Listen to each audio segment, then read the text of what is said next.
Hello, I'm Paul Pluta from Paul Pluta Prestige, and today I'd like to talk about the Vacheron Constantin 6405. And this is a watch very dear to my heart because it's the first Vacheron that I ever owned, and it's a piece which I really did not want to sell, but I received an offer that was just too good to be true.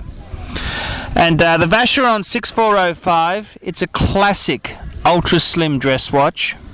It uses the Vacheron 1001 movement, and it's really just an elegant piece. It's got the coin edged bezel.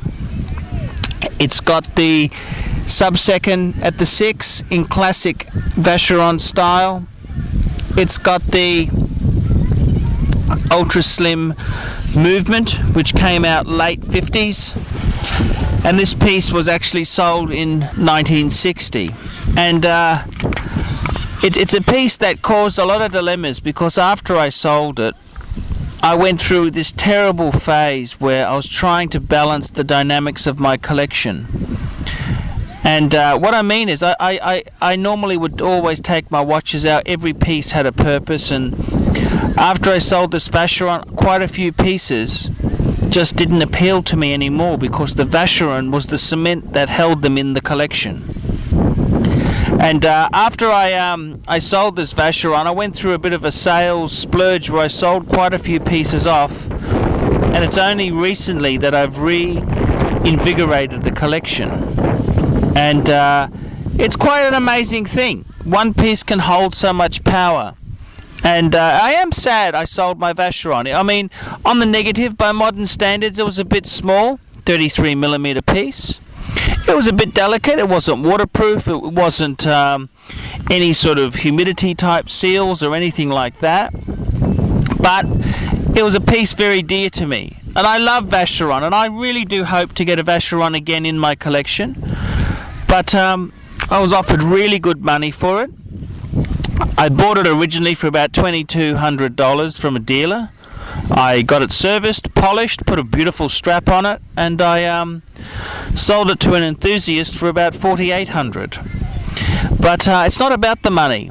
It's a piece that I really did love, and being a lower middle class person in society, I thought I could get rid of some debts, which I gladly did. So, you know, it's one of these things.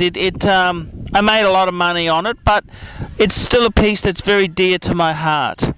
And I love that Vacheron. I really, really did love that watch. I wouldn't say it was the same as my Patek 5107 Calatrava in white gold, but it was something very similar. And yep, that's how it goes at times. And the Vacheron itself, top brand, top maker, just a first class, first rate type of piece. And it's kind of sad that it's gone, but that's life. Let's have a look at the rating there. For the brand Vacheron, I'm going to give it a 9. For the significance of this model, which this model's really become the patrimony, the ultra slim sort of classic dress watch from the 60s, I'm going to give it an 8. The movement itself, it's using that Jaeger-LeCoultre based movement, which was used by AP and VC, and I'm going to give it an 8 for that. The workmanship, the quality of the piece, I'm going to give it a 9. And finally, the Paul Pluta Prestige rating, I'm going to give this piece a 9. We tally that all up, and we have a score of 43. 43 for the Vacheron Constantin 6405 classic men's dress watch.